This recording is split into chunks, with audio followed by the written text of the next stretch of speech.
Soirée en amoureux ce soir et on s'en va. On s'en va où? En Italie. Non, dans le Vieux-Port. On s'en va dans le Vieux-Port et on vous amène avec nous. Genre, tu sais nous dire comment t'es habillée pour l'occasion?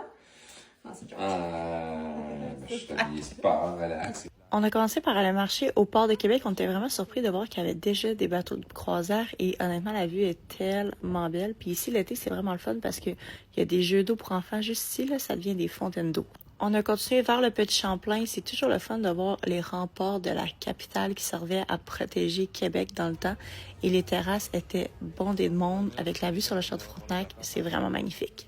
Jacques et moi, on était à la recherche d'une terrasse avec du soleil, mais comme on était en fin de journée, ça devenait une mission de plus en plus impossible. Ayant été à l'école primaire dans le Vieux-Québec, j'ai toujours un attachement profond envers le Vieux-Québec et j'adore les murales qu'on peut voir sur quelques immeubles.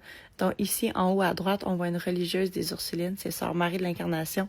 C'est elle qui a fondé la plus vieille école en Amérique du Nord, qui est l'école des Ursulines, l'école dans laquelle je suis allée. Ensuite, on s'est dirigé vers Place Royale et c'est toujours intéressant de voir les délimitations de la seconde habitation de Québec que Samuel de Champlain avait fait construire à la fois comme fort, mais aussi comme poste de traite dans le temps pour les premiers colons. Je trouve ça vraiment spécial de marcher dans les plus vieilles rues d'Amérique du Nord. On s'est finalement dirigé vers le Vieux-Port avec toutes ces magnifiques galeries d'art. Jacques et moi, on adore flâner dans ce coin-là pour admirer toute l'art. On change d'emplacement, amour? Et là, on était dans Basse-Ville, on monte dans la Haute-Ville. Ouais. Tout près de où j'habitais. Hein? Où que t'habites encore pour un certain temps? Ouais, c'est ça, c'est cela. On est dans les boîtes. Mais oui, fait qu'on on monte en Haute-Ville. On cherche quoi? On cherche une place pour manger. On cherche le soleil. Ouais, ça va être tough, ça va être un beau challenge, mais en tout cas, quand l'appétit va, tout va, mais là j'ai vraiment faim, fait qu'on trouve une place à manger. On a finalement trouvé le soleil sur la rue Cartier. Fidèle à nos habitudes, on a ici un resto dans lequel on n'était jamais allé, Corsica, Petit Creux. T'avais-tu faim, Jacques?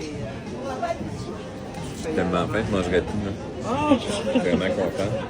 Belle tablée, là. Par où commencer, c'est une grosse question. On avait commandé vraiment beaucoup de nourriture, mais les deux, on est gourmands. Les frites de patates douces avec la mayonnaise étaient incroyables. Une assiette de charcuterie, une assiette de fromage, une burrata et un bon pain. Comment t'as apprécié ton repas? Honnêtement, là, très très bon. C'est vraiment notre genre de nourriture, là, des plats à partager. Là. C'est excellent, c'est copieux. Je pense qu'on a découvert un bon resto de la ville. À première vue, qu'est-ce que tu préfères dans tout ce qu'on a choisi? Une préférence? Les frites de patates douces avec la sauce, là, excellent.